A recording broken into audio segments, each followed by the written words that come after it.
Hello there, Ringside Crew. Hello there, Ringside Crew.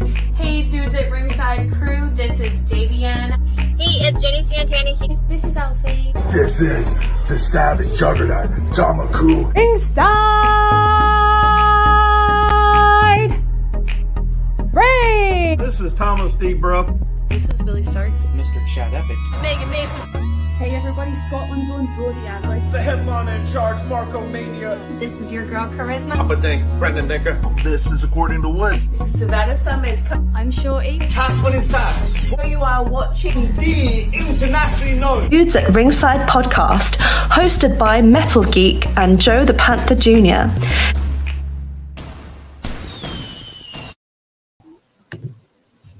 Hello there, wrestling fans. To another episode of the internationally known Dudes at Ringside podcast. I am your host, Joe, the Panther, the third, and now from the top of Metal Mountain, all the way down to all 50 states in the globe, is the Happy Heel himself, Metal Geek. What's going on, Ringside Crew? What's going on, internationally known? What's going on, everybody? What's going on, Joe? How's it going today? Not too much, geeking. So, just the world's a crazy place these days, and just hug your little kids and just that's all I'm gonna say. Sorry about the tragedy for those kids in Texas. Hey, what's going on, Justin? How's it going, Justin, what up, brother? How you doing, man? Just Thanks pray, for the hug your children, and just pray for the kids in Texas. That's all I'm gonna say. Yeah. All right, thanks for joining us, and thanks for supporting the show, Justin. Thank you, Justin. You're the man. I got to meet you one day, brother. Come to Long Island. We'll I met him already. He's a cool guy. Oh, you did. Hey, Ryan. What's up, Ryan? Hey, what's up, dude? How's it going? Now let's introduce the guest skin, Geekins. You got the intro this time, Geekins? Yeah. So let's give a warm Dudes at Ringside welcome to our guest, Savanah Stone. Hi, everybody. What's going on? How's it going today? I'm good. Thank you for having me. No problem. And we're finally get a chance to all meet in the same place instead of in the chat. Yeah. So, if our fans aren't familiar with you, introduce yourself. All right. Well, hi, everybody. I'm Savanah Stone. I started this crazy wrestling journey at 16 years old. I watched my first ever wrestling video and decided that was my passion, that's my dream, and I wanted to chase it. And so I started when I was 16. I've tried to cover as many areas possible. I started in the Midwest in St. Louis, Missouri. I've gone to the East Coast a little bit. Now I'm out here in San Diego. I'm currently 22 years old. So I've grown up a little bit, and I'm just living life, doing my best, and I love this business. Awesome. So who trained you? So I actually have like a list of people. So like the original OG place I started when I was 16 years old was Dynamo Pro. That's my heart. They taught me how to bump, got me in the ring, all of that good stuff. I moved on over to Michael Elgin, and he kind of taught me structure. Along with that, got some East Coast stuff going there, and now I'm over training at Santino Bros over in LA. So if anyone, come check it out. It's like one of the best schools in my opinion. So knowledgeable. They're awesome. Do you know? Go on. No, I was just gonna ask you. Do you know the War Devil or? I don't think so. I'm really bad with names, though. I probably know the face. The imminent threat. I don't think so. Maybe. No. I'm not sure. If you saw him, you would be like, "Oh, I know him. He's a good guy. He always has our back on the West Coast. He always tells everybody about us." Yeah. So, okay. Cool. Is there any like countries or like different states do you ever want to venture to you that you've never been to yet? Yeah, so I got to go actually to Canada once before, which was pretty cool. And I think I was like maybe 18 at the time. I would love to go to Europe, actually. Like I had met one of my best friends in wrestling. Her name's Monica. she actually started wrestling in Italy and then came all the way over from Italy to wrestle here. And at the time in the Midwest, she was one of the first ever women that I actually got to like chat it up with. You know, it's hard to find women, especially when you're training. There's usually just like a lot. I was surrounded by a lot of guys, and so she was really my first ever mentor. So I definitely want to like do the travel and go to Europe and hit up Italy and wrestle with her in her home country. So Yeah. If you ever go to Italy, definitely wrestle. Is it ISPW Geek? Which one? No, Really? ISW, I think it is. ISW in Italy. There's a female wrestler that we had on the podcast. It was like a few weeks ago, Geek. really? Okay, Electra. cool. Electra. You should definitely check her out. Electra has that. If you're listening to this after the fact, Electra, or she has that catch can style. That like she'll jump on you jump on her, she'll flip. It's like, oh my gosh, That's very cool. Yeah, she's really Hell good. yeah. Check her out. Italy is, I don't know what it is about Italy. Their wrestling is like they're acting it out. It's all like wrestling, you know, is an act. But you know what I mean? Like it has more of like a theatric thing to all their characters and stuff like that in Italy. Yeah, I don't know. I just know that like she said girls would start like when they're like 13, and I might be wrong there, but like, and I'm just like, whoa, like that's crazy. You know? That's what I was saying. You said 16. Well, you said 16 you started, right? 16? Yeah, I started when I was 16. Mm-hmm. In the UK, they start at 14. Yeah, that's insane. It's like maybe 12. I could have thought it was 14. Probably 12 or 10. It's some crazy number though. Yeah, because they said it to us, my jaw went, and Geek was like, oh, jeez. It's like their bones are not even fully developed yet over there. Yeah, no, that's wild though. But I mean, man, to know what you want and like chase that dream at such a young age, like, I don't know, I can't shame it, but that's crazy. Yeah, that's too young right there. But their kneecaps are not even fully developed yet, and you're gonna jump off a top rope and risk popping your kneecap. Yeah. Yeah. But classroom. we're gonna do some shout outs right now. So we're gonna say hi to Michael Larkin. What's going on, dude? Michael, what's up, man? Thanks for the support, by the way, dude. So, and Harley's in the chat. So hi, Michael. Hi, Harley. She wants to ask if you ever been to PA. I don't think so. I might have. I don't think so though. It's not like, I think I like flew over it once, but I don't think I actually got to like wrestle in it. So here's a promotion in Pennsylvania that you should definitely, if you ever come to PA and wrestle, it's called PPW. Okay. I'll send you that after the podcast. Remember, I'll send you their for Instagram so you can check them out. Yeah, definitely. That'd be cool. They have a lot of good wrestlers. They have Bro Keller. They have the Neon Nightmare. Was in AEW a few times. Who else? They have a lot of wrestlers that are AEW Dark stars. A lot of them. I can't think of them all offhand, but they have a lot of. Their roster's stacked. It's like for indie promotion, it's like that's pretty cool. That's good. That's good. So I really enjoyed your match with Layla Hirsch. I thought that match was absolutely awesome, by the way. And if anyone's in the chat, you should go and out of your way and watch that match. Really, really hard hitting match. That's the type of style I like in my matches. I love that match. It's one of my favorite matches, actually. So me and Layla, I had met up with her actually a few times before I got to actually wrestle with her. And she'd always been like super nice, super kind. We chatted up a little bit in the locker room. And we just started we just figured out we just had a lot in common. Like she was actually like adopted. I was adopted. So we kind of like, on that note, she started really young. I started really young. And she loved hard hitting. And I like that hard hitting style. And so I was actually staying at her house the day before the match. And we just were like, we were going to like each other up. Like, I swear to God, like we were just like pumping each other up so hard. And like, that was just, it was so fun wrestling with her because there was absolutely no limits. I didn't have to worry like, oh, if I hit this person, are they going to like say something in the back? Like we just left it all out on the floor. And she's just a super kind woman like in this business, and I'm so happy with how her career has taken off. Geek. We got a couple questions though. We got, what would you be your ideal lineup for a tournament? Indie and professional combined, no rules.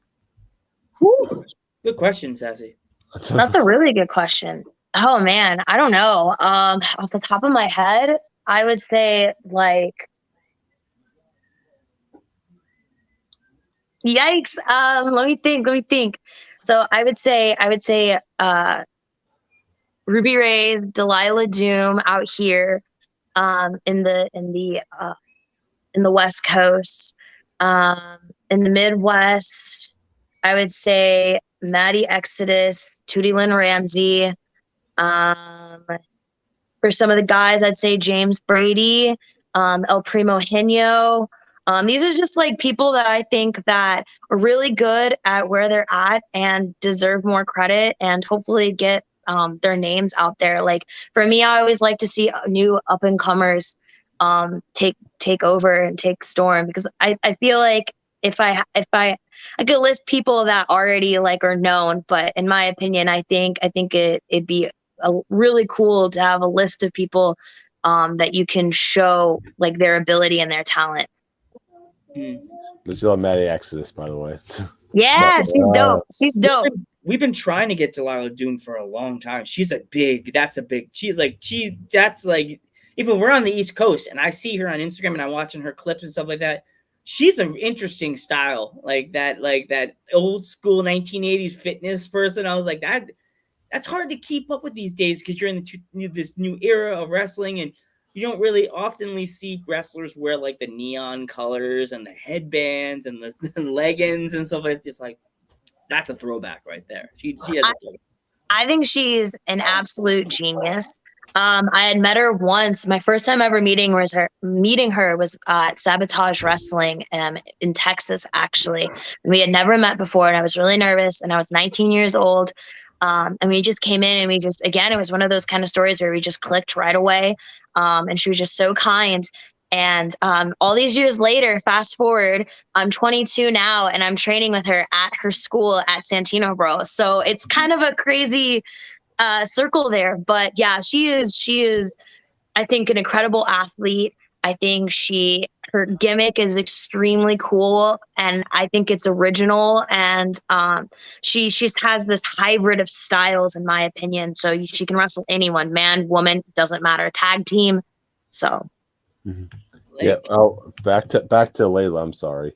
What was your mindset going into the match with Layla? Did you have to change anything from your moveset and adapt to her style? No, I think that's why I liked her so much. She, in my opinion, we were just like carbon copies of each other almost. Like, I loved that like I said, I love that there was no limits. I think she's a little bit more of a grappler than I am, so it was kind of fun testing that out. But I mean, we really just kind of came in with the I don't give a mentality, and used hard hitting, and I love hard hitting matches. So came in for a battle for sure. So if any like little boy or little girl came up to you and asked you, hey, I want to become a professional wrestler, what kind of advice would you give them and why?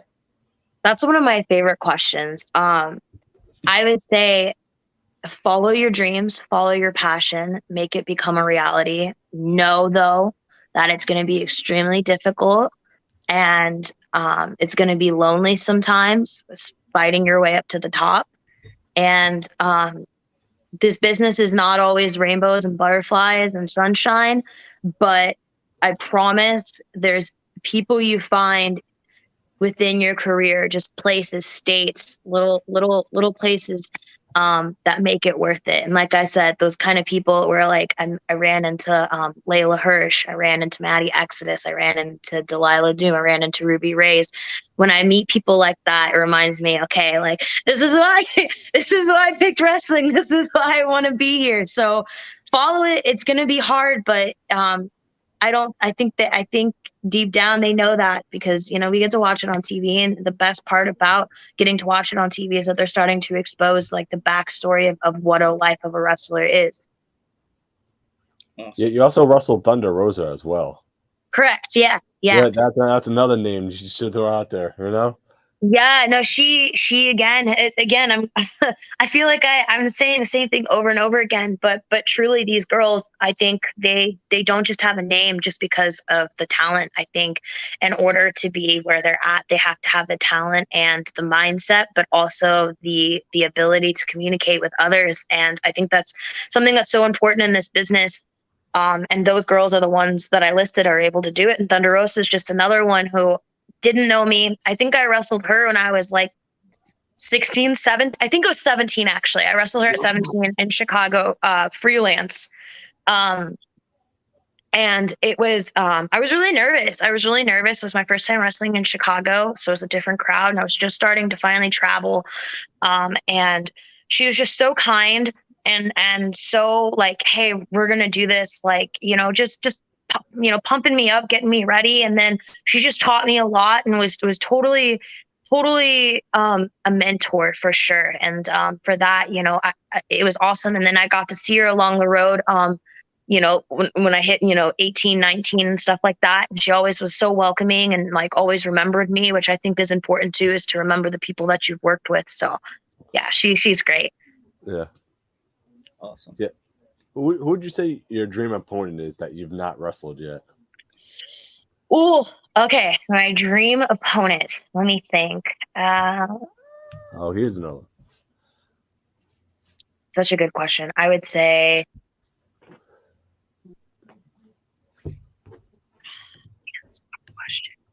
off the top of my head, damn.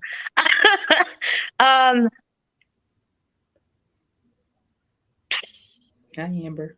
What's up? Can't think of it off the top of my head. I have a lot of like, I would say not like a specific person, but I would say my dream matches would be intergender matches, like tag team intergender matches. I would like even tag team like women's matches. I think that's still a little lacking in the indie scene. So matches like that, like I'm in a tag team with my fiance James Brady, so we'd like to take on anybody. And then also like I'm in a tag team with Ruby Reyes as well, and we're called The Last Call. So like that, so that's kind of like what my dream matches are right now. Yeah. Dang it, if we knew that. I saw the pictures of you two on the Instagram. I didn't put two and two together until I realized it now. We are currently in tag team month, and I'm like, damn it.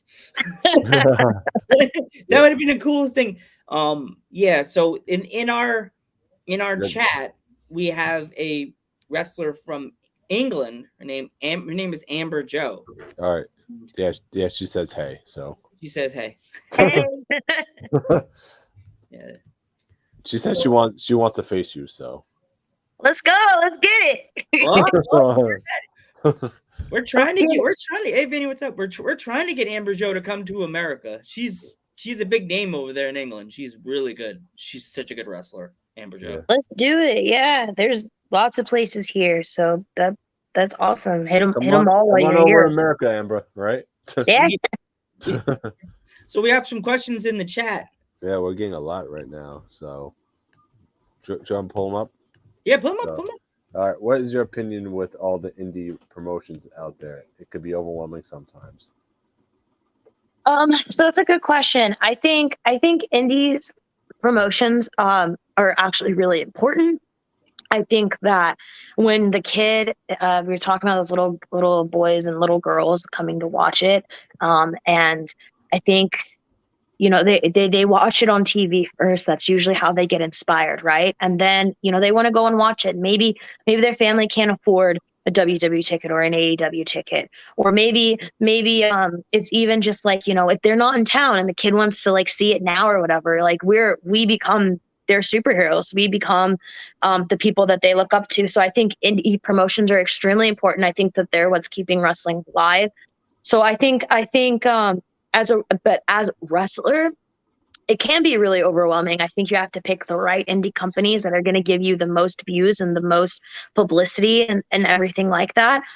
They always say at first it's important to just like pick any company, but then you have to start figuring out, okay, if I go to this company, am I going to get the right publicity to keep moving up. So yeah, I think it's extremely important. Mm-hmm. That's so totally true, because like you never know. Oh well, when you get the message, you have to like feel them out and see what this indie promotion's about. Like, because you think you're going in, you don't really you don't go and check out their page and it's like, sure, I'll be there, and you get there and it's all hardcore matches and you're like, whoa, I don't do hardcore matches. Exactly. I think it's extremely important. Just like if you were, I always tell people, it's just like if you were like doing a job or like, you know, sending a resume out to a job, you gotta like, you know, invest, take time, figure out who you're working for, figuring out what their reputation is, you know, figuring out if they have an opening that fits your character and fits your dynamic and fits your style. And all those things are super important, you know, if they have a good following base, because if they, you know, again, when you're first starting off, you know, anywhere and everywhere is what I've always been told. But then you got to get to the point where, you know, if they're only having 10 people, maybe it's not worth it. Maybe you try to go to a company that has more, unless you have like you know, a good connection with them or something like that, you know? So it's all really important. And that's what I think it's really important to view it like a job, because that's what it is, you know? Yeah, totally. Ethan, let's get some more questions on the board. All right. We got, what is your favorite song or type of music to listen to when getting pumped for a match? So that's like a personal and professional answer. So my personal and professional answer to that is Taylor Swift. I know that sounds so weird because that's not like who I am at all. Like I'm gonna freaking assassinate you, but it's Taylor Swift. I don't know why. I think I'm a very like poetic person when it comes to words, and I love her lyrics. And it's really weird too, because I always like, some people listen to like really hardcore like happy music before they go up to their match, or like workout music, and that's totally not me. I just live listening to like really sad music before my match, and I don't know why, but it gets me like pumped and like in my feels to be able to like release my screams. I don't know, but that's what I always do. I always listen to really sad music before my matches. You hear Taylor Swift pumping in the background. Yep, that's Savanah. Exactly. 100%. And Justin writes, Savanah, I love how you mentioned intergender matches. Have you ever seen Mark Sterling versus Chris Statlander? I have. I've seen a lot of Chris Statlander stuff. I think she's an absolute genius. Another person I've gotten to share a ring with and wrestle. And she's amazing. She's amazing. She's super athletic, and she has a brilliant brain, which is, I think, so important. You know, these women, I think, you know, again, we were talking about style, we were talking about gimmick and all of that stuff. But I think it's also important how you structure matches, and if you're able to wrestle everybody. And I think she's one of those women that have proven that she can wrestle anybody and everybody based off of her style and her gimmick. And I think that's extremely important, because it opens up doors for the women in professional wrestling. Who would you say the toughest opponent you had was? Man, that's a good one. I would say individually, the toughest opponent I probably had was Chris Statlander, if I'm being honest. I think because she was so tall and athletic. And it was main event. It was my first time main eventing with her. And just main eventing in general. I think I was like 19 at the time. And I was really, really nervous. And she was just my toughest opponent because she had such a big name. And I was really that was my first match ever in the East Coast. So I was really like, I wanted to prove to people that like, not only do I belong to be here, but I belong to be main event, and at her status and everything. And she was really hard, but I was so proud of that match after we got done. And we had a really long time too. We had I think 20 minutes, which was the longest match I've ever had, especially being, you know, a woman. So yeah, that was one. I think for intergender though, if I can answer that in a two-parter, the hardest tag team match I ever had was with me and James Brady versus Delilah Doom and Eli Everfly. Simply just based because we don't usually get to have a lot of intergender matches, and in this case, they could really match us, and they're just such a great team. Eli Everfly and Delilah Doom are just they're also husband and wife, so they're such a great team that we could literally do everything and anything, and we have this long time, so we're just trying to digest everything and make everything make sense. It was a blast. Another one of my most favorite matches. So, who would you say, like, man or woman, got you into professional wrestling? Like, who was the wrestler? Inspiration, Joe. Who's the inspiration, like, to get into wrestling? So the first match I ever watched was Paige and AJ Lee versus Nikki and Brie Bella at WrestleMania. That was my first match, and I had grown up really like reserved and very quiet. And I mean, I played volleyball and I was always into sports, but I was just really, really quiet. And I'd never seen women like be strong and like kick ass and like I don't know. It was just and they were pretty too. Like I don't know. I've never witnessed that. And that was like my time where I was like, I don't know. It's just a light bulb went off and I'm like, this is what I want to do. This is who I want to be. And and from then on, like I said, I just started my professional journey. That's awesome. So if you could explain your gimmick, because you sent us the picture with the blood in the hands. So you can explain the gimmick to the ringside crew to everybody. So. Yeah, absolutely. So it's called the Hand of Fortune.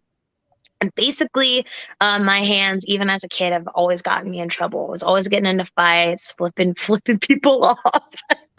Just, doing things. And I grew up in a Catholic school too. So like, was not recommended. And so I kind of played with that. And like I told you guys before, I was really interested. I'm really still interested in poetry and words and communication and all of that stuff as well. So I wanted to try to combine the two. And so I painted my hands because I like painting. I mean, this is my canvas. I actually painted it. So I painted my hands and I write on my hands, and whatever word I write on my hands ends up coming true. Thus the meaning Hand of Fortune. So like, for instance, there is a match that I wrote malice on my hand, and the whole match, was just crazy and vicious and very just, aggressive. And so, yeah, it's just, I like dropping little Easter eggs and little hints before my match. I think it's a good way to advertise the match and like kind of get people like, what is this match going to be about? It's written on my hands. So. Yeah, exactly. So it's like it's gonna be a hardcore match with glass and everything. Yeah. There you go. That's what I'm saying. Like I saw the pictures you gave me before with the hands on the head, and I was like, okay. And then I saw them, like, posted them on your Instagram. That's why I was like, can you send me them? And then I thought, man, Instagram's gonna be like the guy from Jurassic Park. No. Yeah. Like, no, what happened? I didn't get blocked. No, it was paint. It was just paint. Exactly. Did you get that to Savanah when you posted those pictures on your Instagram with the blood on the hands? Did you go, uh-oh? No, honestly, I didn't even think about it. Like, I had a lot of people ask me, like, what'd you do? Like, and I was like, oh, yeah. Like, I was just totally not thinking about it. And I was like, yeah, I definitely look like a killer, but that's okay. I get panicked because if I post this on Facebook, will I get flagged? Because Facebook weird. They're like, oh, there's blood. There's picture, but there's blood on the picture and it looks violent, so we're taking it down. Instagram and YouTube just take stuff down just for having wrestling matches sometimes. They're like, nope, this is violent. And I'm like, really? That's crazy. I've heard stories where they just take stuff down because it's. And I get clips from wrestlers all the time, and I've never gotten that X except for a few times I put music in it on Instagram, and it's music, and they're like, bye-bye. But it's your music, idiot. Yeah, no, I hate that kind of stuff. Like, I get it, but. How long? Amber Joe wants to know how long you've been wrestling for. I think 6 years. Wow. Yeah, I've been wrestling for 6 years. So, I started when I was 16. Had my first match when I was 16. It's been a crazy journey. I'm really proud. I'm really proud of like where I'm at, and just happy too. I think I've met a lot of different people along the way, some good, some bad. I think it's really given me an opening, a wider perspective of how this business works, and hopefully been able to start, applying that to my matches as well. And she wants to let you know she's coming to New England August 6th, so she's coming to the USA. Let's go. Let's do it. Dream match. You got a dream match coming here, She, other promoters are going to try to book her now in America now. Watch out. Good. People on the West Coast. And she has good mic skills, too. Yeah. She has super mic skills. You have to look her up, Amber Joe. I will. Yeah, it's important to have mic skills. It's good to connect because definitely. We'll give you a list, Amber, when we talk later. Yeah, because this is one thing I always say to the guests and say this to everybody. With the way professional wrestling was back in the day, you could barely talk to anybody unless you wanted to get a bill like the size of like a Christmas list. Now we have Instagram, and you could talk to wrestlers from as far as England, Scotland, Portugal, and they're all on the internet. And you can talk to them like just like that. Yep. That's the cool thing about the internet now. Yep. Okay. Justin also had a question. It's like, what's your favorite women's wrestling match of all time?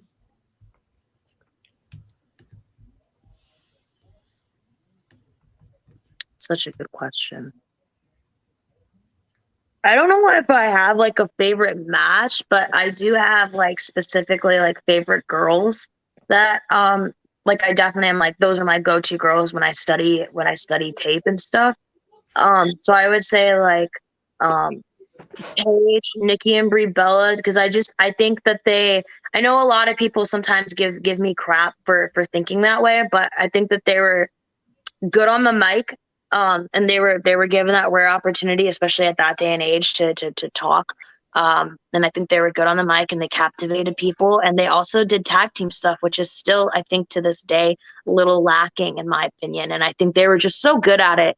I liked Paige because I think she was really just like the raw kind of like outsider, like one of the original outsiders. Like Mickie James is just like my freaking heart. And I think she can do literally anything, like give her any gimmick in the world and she can just make it become a reality and it becomes her. And I think all the women in Stardom, like I know that's like all the women in Stardom, but literally all of them are literally so freaking good. It's ridiculous. It's like everybody. I was looking on, there's a game, I don't know if you ever heard of it, Fire Pro Wrestling. Mm-hmm. And they have a DLC and it's all the women from Fire Pro. You get all of them. I was like, oh man, WWE, please, you need to bring some of these women on your roster, man. I know. Definitely. They're just they're so crazy good. It's ridiculous. Oh, here we go. Got it. One more question for from Miss Sassy over here. What's your favorite thing to eat after a match? I imagine you're hungry after. That's a good one. Honestly, this is gonna sound super weird, but I really I always crave a salad. Okay. That doesn't mean I eat it. But I always crave a salad. Like, I don't know, like the go-to thing for a wrestler, and I think every wrestler would agree with me, is like they always like order pizza or something carb related or like hot dogs or something. And it's okay. Like, obviously I'll eat it like because it's there and whatever, but like I don't know. That's not me. Like, I always want like a salad or something with ranch. I don't know why. I don't know why. I don't know. Savannah like listening to sad music and eating salads with ranch. Like that's the definition of Savanah Stone. You're crying, listening to Taylor Swift, just eating salad. Oh, geez. Yeah, that's basically me.